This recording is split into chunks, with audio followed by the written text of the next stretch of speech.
Hai, Assalamualaikum warahmatullahi wabarakatuh dan salam sejahtera. Saya, Cikgu Husna, ingin mengucapkan selamat datang ke e-buku cerita Sifat Bahan tahun 4. Mesti kalian tertanya-tanya, apakah itu e-buku cerita? Okey, e-buku cerita adalah satu platform berkaitan dengan konsep pembelajaran sains yang bertajuk Sifat Bahan tahun 4. Yang diadaptasi menjadi sebuah cerita. Okey, e-buku cerita ini mengisahkan dua watak utama iaitu Alif dan Sofia yang menghadapi pelbagai masalah dan situasi semasa cuti sekolah, yang mana masalah tersebut hanya boleh diselesaikan dengan konsep sains iaitu sifat bahan. Ayuh sertai Alif dan Sofia. Okey, kita pergi ke halaman yang seterusnya. Jadi, pembelajaran berkaitan dengan konsep sains kita pada hari ini adalah berdasarkan dokumen standard kurikulum pentaksiran iaitu DSKP, di mana Cikgu Husna memilih tajuk sifat bahan iaitu bab 8 bagi DSKP Sains tahun 4. Okey, kita bergerak ke halaman yang seterusnya. Kisah Alif dan Sofia bermula apabila Alif merindukan atuk. Pada suatu hari, Sofia melihat Alif yang kelihatan sedih dan muram di balkoni luar rumah. Lalu, Sofia terus memberitahu bapanya, Encik Ryan, tentang keadaan Alif. Encik Ryan dan Sofia mendekati Alif untuk bertanya tentang keadaannya. Di bawah ini terdapat dialog Alif dan Encik Ryan. Encik Ryan bertanya, Alif, mengapa kamu kelihatan muram? Boleh kamu kongsi cerita dengan papa dan kakak kamu? Dan Alif rasa sedih kerana merindukan atuk dan nenek di kampung. Oh begitu, nanti apabila cuti sekolah tiba, papa akan menghantar kamu dan Sofia ke kampung untuk bertemu dengan atuk dan nenek, ya? Wah, seronoknya. Baik papa, tidak sabarnya ingin bertemu atuk dan nenek. Alif, Sofia dan Encik Ryan tersenyum kegembiraan. Kita bergerak ke halaman yang seterusnya. Yeay, cuti sekolah telah tiba.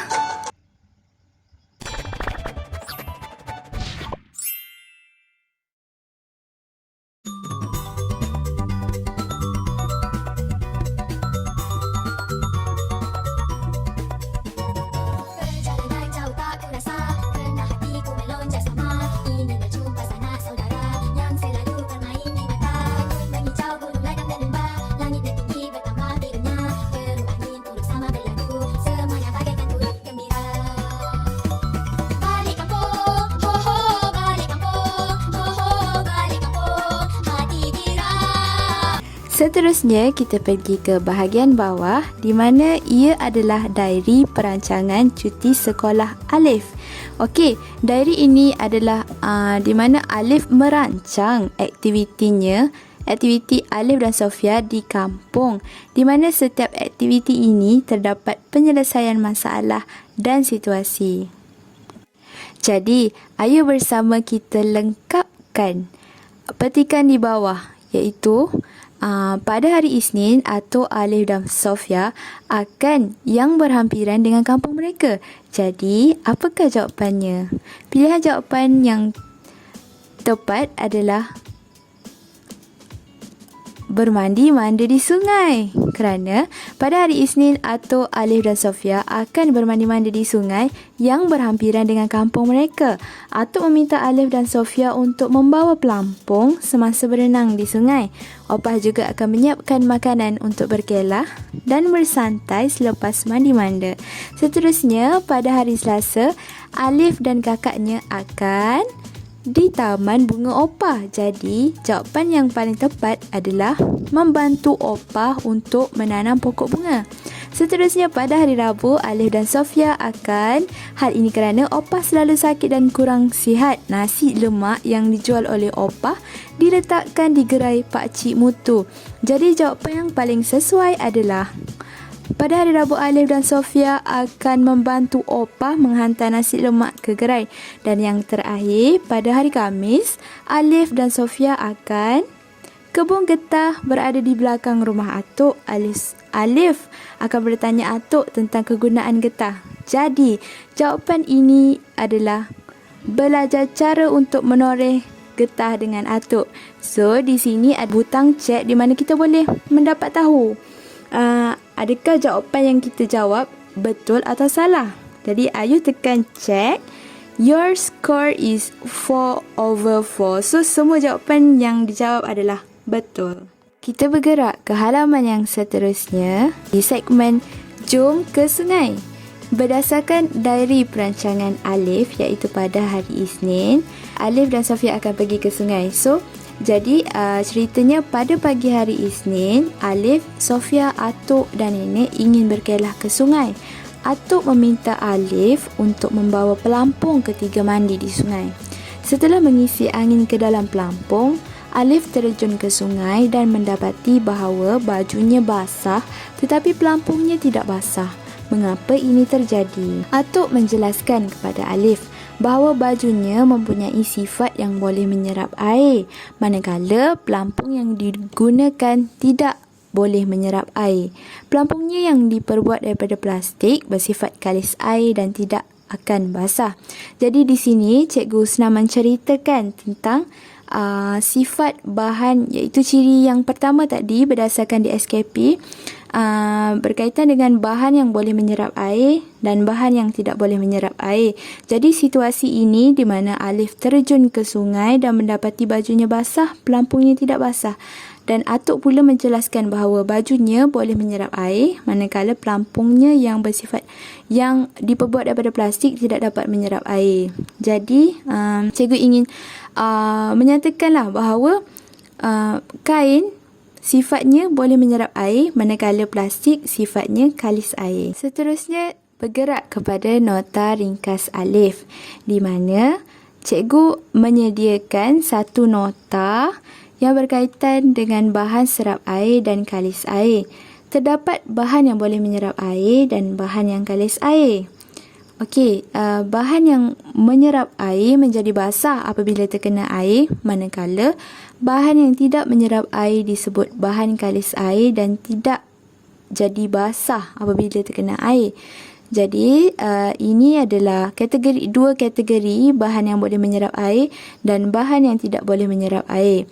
Jadi, bahan yang boleh menyerap air terdiri pada, ini adalah contoh-contoh bahan yang boleh menyerap air, iaitu kain, kertas, span, kapas, tisu dan kotak. Manakala bahan yang tidak dapat menyerap air terdiri daripada logam, batu, getah, plastik, kulit dan styrofoam. Seterusnya bergerak kepada uji minda, di mana antara kategori bahan-bahan berikut, bahan manakah yang dikategorikan kalis air, tidak menyerap air. Jadi uji minda ini adalah satu ujian yang cikgu tujukan kepada kamu semua, iaitu A ini adalah terdiri daripada bahan-bahan ini, manakala B adalah terdiri daripada bahan ini. Jadi murid-murid perlu menjawab dengan menanda pada kotak kecil di bahagian tepi ini. Jadi yang dikategorikan kalis air, jadi jawapannya haruslah B. So kita boleh show feedback. Jawapannya B, tahniah kerana berjaya menjawab teka-teki. Seterusnya kita bergerak ke halaman tenggelam atau terapung, di mana kisah ini berkisahkan perahu. Semasa Alif sedang seronok bermandi-manda, tiba-tiba pandangannya beralih kepada sebuah perahu yang berada di pinggir sungai. Lalu Alif memanggil Sofia. Sofia, cuba lihat perahu di hujung sana. Wah, besarnya, kata Sofia. Jika perahu ini besar, mesti ia akan tenggelam ke dasar sungai. Tetapi, mengapa ia terapung, Sofia? Sofia berkata, ya, betul juga apa yang Alif katakan. Ayuh kita bertanya pada Atuk. Ayuh, situasi ini menjelaskan berkaitan kebingungan Alif mengapa perahu yang agak besar tetapi tidak tenggelam. Jadi, Cikgu Husna menjawab soalan Alif dengan segmen fikir di luar kotak, di mana di mana petikan ini adalah berkonsepkan kemahiran berfikir aras tinggi, yang mana cikgu menjawab pertanyaan Alif dan jawapannya adalah daya apungan bagi kayu adalah lebih besar berbanding daya graviti kayu tersebut, oleh itu kayu akan terapung. Jadi murid-murid, persoalan berkaitan dengan mengapa perahu itu tidak tenggelam terjawab dengan segmen fikir di luar kotak. Okey, seterusnya cikgu juga melampirkan satu uji minda di mana cikgu meminta kalian untuk menyusun peralatan di bawah mengikut turutan menaik sifat keapungan bahan. Maksudnya di sini adalah cikgu meminta kamu untuk menyusun bahan yang tenggelam dahulu, seterusnya pergi ke bahan yang mempunyai sifat keapungan yang tinggi. Jadi di sini antara 4 bahan ini mestilah batu yang mempunyai sifat tenggelam dan sifat keapungan bahan yang rendah. Jadi kedudukan batu ini adalah betul. Seterusnya bola tenis bergerak ke atas, buah kelapa di situ dan daun di situ. Okey, ayo kita cek. Right, ya. Seterusnya, kita beralih kepada segmen cerita opah, di mana video ini mengisahkan cerita opah yang menceritakan tentang kejadian banjir 2014 yang berlaku di seluruh Malaysia. Alif, Sofia, mari sini. Opah ada satu cerita. Cerita berkaitan dengan kejadian banjir. Banjir ni adalah banjir yang terburuk yang pernah berlaku di negara kita beberapa tahun yang lepas. Dengar sini cu, kejadian banjir tu berlaku masa musim tengkujuh. Masa tu hujan lebat turun tak henti-henti. Pada ketika itu, di seluruh negara, seramai 300,000 mangsa banjir yang telah dipindahkan. Antara negeri yang terjejas teruk adalah negeri Kelantan, Terengganu, Pahang, Perak, Sabah dan Perlis. Banyak amaran banjir dan tips-tips menghadapi banjir yang telah dikeluarkan oleh kerajaan untuk menjaga keselamatan orang ramai melalui siaran televisyen dan surat khabar tempatan. Semasa kejadian banjir tersebut, orang ramai dinasihatkan untuk tidak bermain dengan air banjir dan mendekati mana-mana kabel elektrik yang terputus di dalam air. Ini kerana air hujan itu sendiri mengandungi ion terlarut yang membolehkan elektrik dialirkan.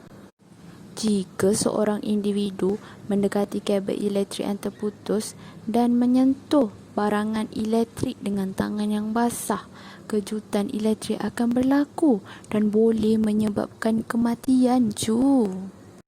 Terdapat juga peralatan lain yang bersifat mengalirkan elektrik yang Alif dengan Sofia perlu berhati-hati terhadapnya.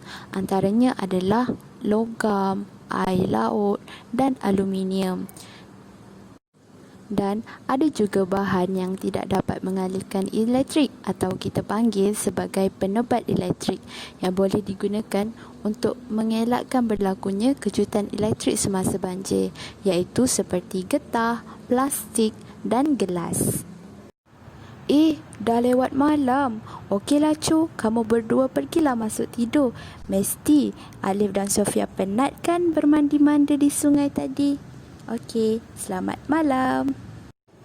Jadi, cikgu ingin merumuskan bahawa di page ini, cikgu menerangkan konsep berkaitan dengan bahan yang boleh mengkondaksikan elektrik dan bahan yang tidak boleh mengkondaksikan elektrik. Okey. Cikgu ada berita baik untuk kalian semua. Jom kita bermain game Connect the Current, di mana pemain perlu menyelesaikan misi untuk mengalirkan aliran arus elektrik dengan menghubungkan wayar-wayar tersebut. Sila tekan select pautan yang diberikan dan tekan butang copy. Seterusnya paste di enjin pencarian Chrome.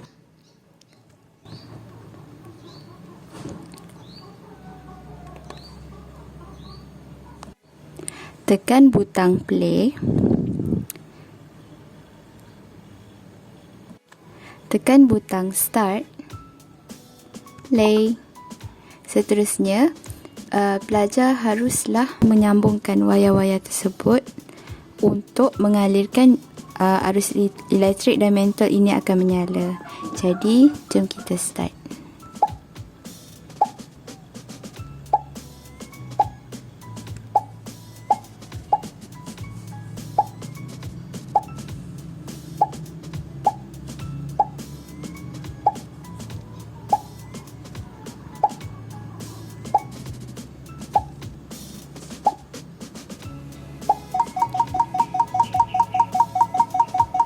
Okey, mentol sudah menyala.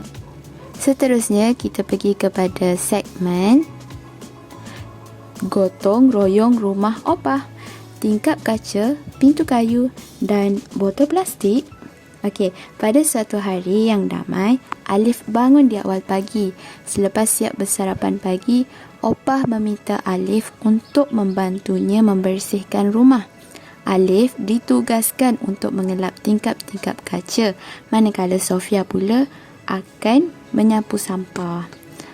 Atuk akan mengangkat pasu bunga hiasan di ruang tamu, manakala opah pula menjemur pakaian. Alif mencuci tingkap sambil memerhatikan tingkap tersebut. Apabila melihat dari dalam rumah menerusi tingkap tersebut, objek yang berada di luar rumah kelihatan jelas. Tingkap tersebut diperbuat daripada kaca. Apabila melihat pintu kayu rumah pula, objek yang berada di luar rumah tidak kelihatan.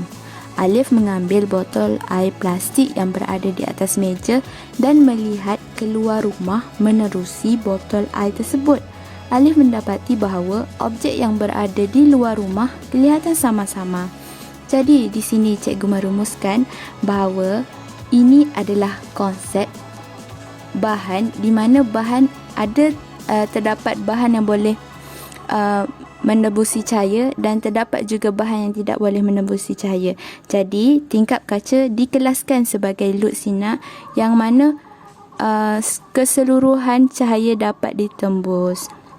Seterusnya, pintu kayu adalah bersifat legap di mana tidak terdapat cahaya yang menembusi pintu kayu tersebut. Seterusnya, botol air plastik yang bersifat lut cahaya. Di sini hanya sebilangan cahaya sahaja yang dapat ditembusi. Seterusnya, kita pergi kepada nota ringkas Alif di mana cikgu meletakkan grafik iaitu gambar lut sinar. Lut sinar ini dapat melihat muka pelajar lelaki ini dengan sepenuhnya. Lut cahaya hanyalah separuh dan legap tidak langsung dapat melihat. Okey, seterusnya ada juga segmen uji minda di mana murid perlu menandakan true pada jawapan yang betul dan false pada jawapan yang salah. Jadi soalan pertama, cermin surih adalah lut sinar. Jawapannya adalah betul atau salah? Jadi cikgu contohlah cikgu buat salah. Okey. Akan dapat feedback di bawah ini. Feedback di bawah ini iaitu correct. Yang kedua, batu tidak dapat menembusi keseluruhan cahaya. Betul atau salah? Contoh kalau cikgu buat salah. So, jadi jawapan dia adalah incorrect. Okey, seterusnya bola ialah objek legap. Jadi jawapannya false. Ini cikgu sengaja buat salah. Jadi jawapannya incorrect. Sebahagian plastik adalah lut sinar, lut cahaya maupun legap. Betul atau salah? Betul. Okey, air laut dan udara bersifat lut cahaya. Betul. Tengok, cikgu memang sengaja buat salah dan feedback dia akan berikan incorrect lah sebagai jawapan dia. Seterusnya, kayu merupakan objek lut cahaya. Salah. Okey, ini adalah keputusan cikgu di mana cikgu menjawab kuis ini. Ada yang cikgu betul dan ada yang salah. Jadi, rumusan daripada page ini, cikgu ingin menyatakan bahawa terdapat bahan yang boleh menembus cahaya yang mempunyai sifat ketembusan cahaya yang tinggi, sederhana dan legap. Okey, kita bergerak ke page yang seterusnya, iaitu nasi lemak panas, di mana ceritanya bermula. Bau aroma masakan opah di dapur menusuk hidung Sofia. Sofia menuju ke dapur untuk melihat menu hidangan sarapan pagi yang dimasak oleh opah. Opah memasak nasi lemak dalam kuantiti yang sungguh banyak untuk dimakan bersama-sama dan untuk diletakkan di gerai pakcik mutu. Namun, apabila Sofia merenung wajah opah yang sedang sibuk memasak, Sofia mendapati wajah opah pucat dan lemah. Sofia segera memberitahu atuk tentang keadaan opah yang kelihatan lesu dan lemah. Atuk berpendapat bahawa mungkin opah kurang sihat. Sofia dan Alif ingin membantu opah untuk meletakkan nasi lemak di gerai pakcik mutu kerana opah kurang sihat. Opah berpesan kepada Sofia dan Alif untuk memastikan nasi lemak kekal dalam keadaan suam. Jadi, apakah tindakan Sofia dan Alif untuk memastikan nasi lemak kekal panas? Okey, di segmen ini, cikgu menjawab persoalan di mana tindakan Sofia dan Alif untuk memastikan nasi lemak panas adalah dia menceritakan bahawa bekas polistrina adalah pilihan yang terbaik untuk mengekalkan nasi lemak dasa panas. Bahan polistrina ialah penebat haba yang baik. Bahan ini sesuai dijadikan bekas makanan kerana suhu panas atau sejuk dapat dikekalkan. Penebat haba memerangkap udara untuk mengelakkan haba keluar terlalu banyak daripada sesuatu bahan.